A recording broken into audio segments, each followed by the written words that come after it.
Lévitique chapitre 15. Loi sur les impuretés de l'homme et de la femme. L'Éternel parla à Moïse et à Aaron et dit : Parlez aux enfants d'Israël et dites-leur : Tout homme qui a une gonorrhée est par là même impur. C'est à cause de sa gonorrhée qu'il est impur. Que sa chair laisse couler son flux ou qu'elle le retienne, il est impur. Tout lit sur lequel il couchera sera impur, et tout objet sur lequel il s'assiera sera impur. Celui qui touchera son lit lavera ses vêtements, se lavera dans l'eau, et sera impur jusqu'au soir. Celui qui s'assiera sur l'objet sur lequel il s'est assis lavera ses vêtements, se lavera dans l'eau, et sera impur jusqu'au soir. Celui qui touchera sa chair lavera ses vêtements, se lavera dans l'eau, et sera impur jusqu'au soir. S'il crache sur un homme pur, cet homme lavera ses vêtements, se lavera dans l'eau et sera impur jusqu'au soir. Toute monture sur laquelle il s'assiera sera impure. Celui qui touchera une chose quelconque qui a été sous lui sera impur jusqu'au soir. Et celui qui la portera lavera ses vêtements, se lavera dans l'eau et sera impur jusqu'au soir. Celui qui sera touché par lui et qui ne se sera pas lavé les mains dans l'eau lavera ses vêtements, se lavera dans l'eau et sera impur jusqu'au soir. Tout vase de terre qui sera touché par lui sera brisé, et tout vase de bois sera lavé dans l'eau. Lorsqu'il sera purifié de son flux, il comptera 7 jours pour sa purification. Il lavera ses vêtements, il lavera sa chair avec de l'eau vive, et il sera pur. Le 8e jour, il prendra 2 tourterelles ou 2 jeunes pigeons. Il ira devant l'Éternel à l'entrée de la tente d'assignation, et il les donnera au sacrificateur. Le sacrificateur les offrira, l'un en sacrifice d'expiation et l'autre en holocauste. Et le sacrificateur fera pour lui l'expiation devant l'Éternel à cause de son flux. L'homme qui aura une pollution lavera tout son corps dans l'eau et sera impur jusqu'au soir. Tout vêtement et toute peau qui en seront atteints seront lavés dans l'eau et seront impurs jusqu'au soir. Si une femme a couché avec un tel homme, ils se laveront l'un et l'autre et seront impurs jusqu'au soir. La femme qui aura un flux de sang en sa chair, restera 7 jours dans son impureté. Quiconque la touchera sera impur jusqu'au soir. Tout lit sur lequel elle couchera pendant son impureté sera impur, et tout objet sur lequel elle s'assiera sera impur. Quiconque touchera son lit lavera ses vêtements, se lavera dans l'eau et sera impur jusqu'au soir. Quiconque touchera un objet sur lequel elle s'est assise lavera ses vêtements, se lavera dans l'eau et sera impur jusqu'au soir. S'il y a quelque chose sur le lit ou sur l'objet sur lequel elle s'est assise, celui qui la touchera sera impur jusqu'au soir. Si un homme couche avec elle et que l'impureté de cette femme vienne sur lui, il sera impur pendant 7 jours, et tout lit sur lequel il couchera sera impur. La femme qui aura un flux de sang pendant plusieurs jours hors de ses époques régulières, ou dont le flux durera plus qu'à l'ordinaire, sera impure tout le temps de son flux, comme au temps de son indisposition menstruelle. Tout lit sur lequel elle couchera pendant la durée de ce flux sera comme le lit de son flux menstruel. Et tout objet sur lequel elle s'assiera sera impur comme lors de son flux menstruel. Quiconque les touchera sera souillé. Il lavera ses vêtements, se lavera dans l'eau et sera impur jusqu'au soir. Lorsqu'elle sera purifiée de son flux, elle comptera 7 jours, après lesquels elle sera pure. Le 8e jour, elle prendra 2 tourterelles ou 2 jeunes pigeons, et elle les apportera au sacrificateur à l'entrée de la tente d'assignation.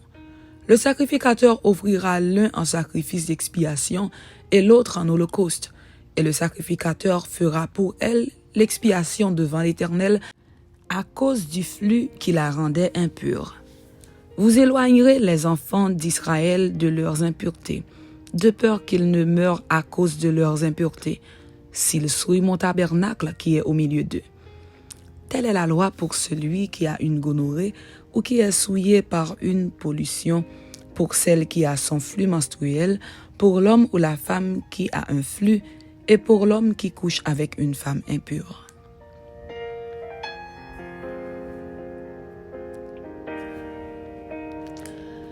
Lévitique chapitre 16.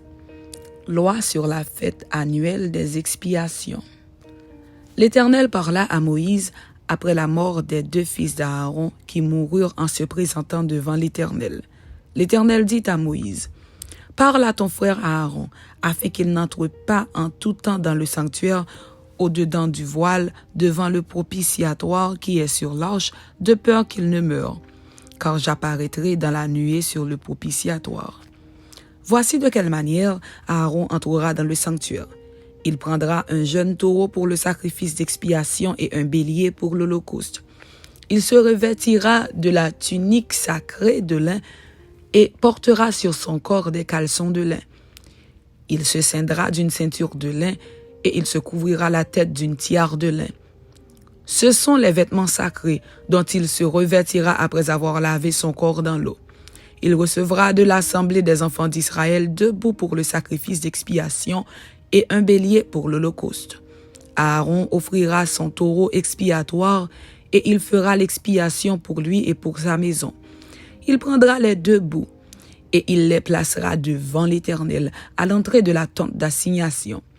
Aaron jettera le sort sur les 2 boucs, un sort pour l'Éternel et un sort pour Azazel. Aaron fera approcher le bout sur lequel est tombé le sort pour l'Éternel, et il l'offrira en sacrifice d'expiation. Et le bout sur lequel est tombé le sort pour Azazel sera placé vivant devant l'Éternel, afin qu'il serve à faire l'expiation, et qu'il soit lâché dans le désert pour Azazel. Aaron offrira son taureau expiatoire, et il fera l'expiation pour lui et pour sa maison.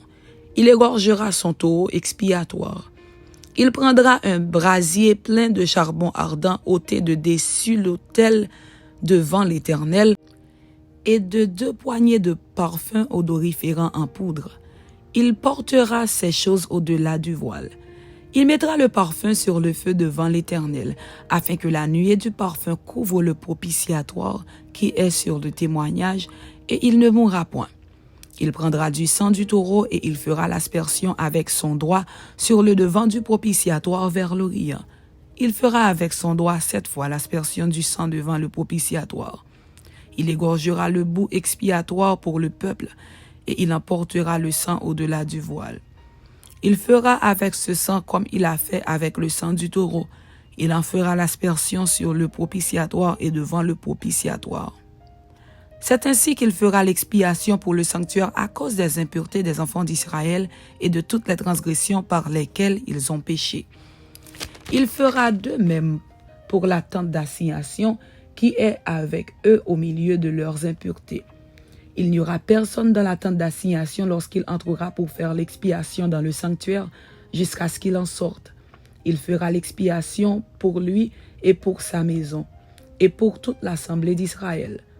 En sortant, il ira vers l'autel qui est devant l'Éternel, et il fera l'expiation pour l'autel.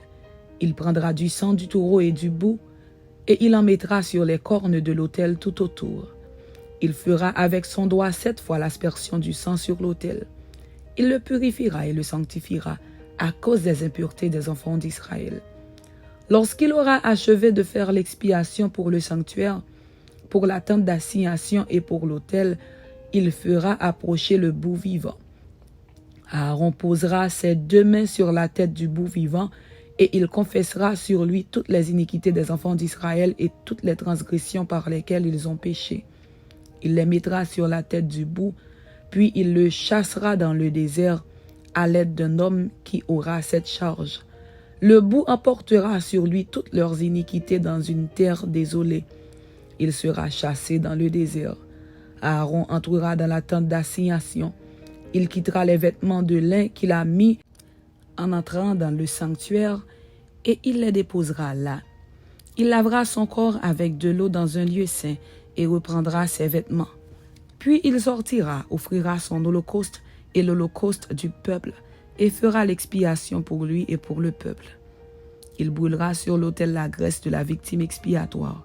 Celui qui aura chassé le bouc pour Azazel lavera ses vêtements et lavera son corps dans l'eau. Après cela, il rentrera dans le camp. On emportera hors du camp le taureau expiatoire et le bouc expiatoire dont on a porté le sang dans le sanctuaire pour faire l'expiation, et l'on brûlera au feu leur peau, leur chair et leurs excréments.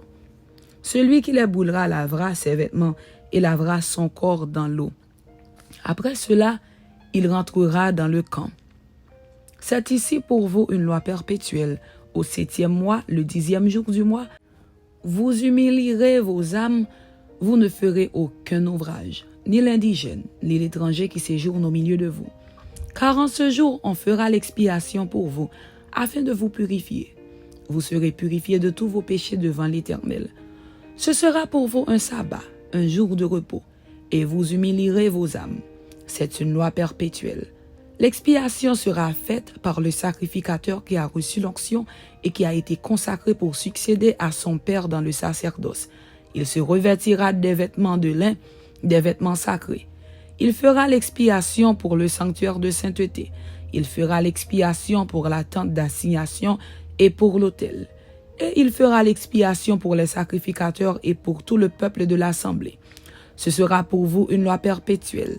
Il se fera une fois chaque année l'expiation pour les enfants d'Israël à cause de leurs péchés.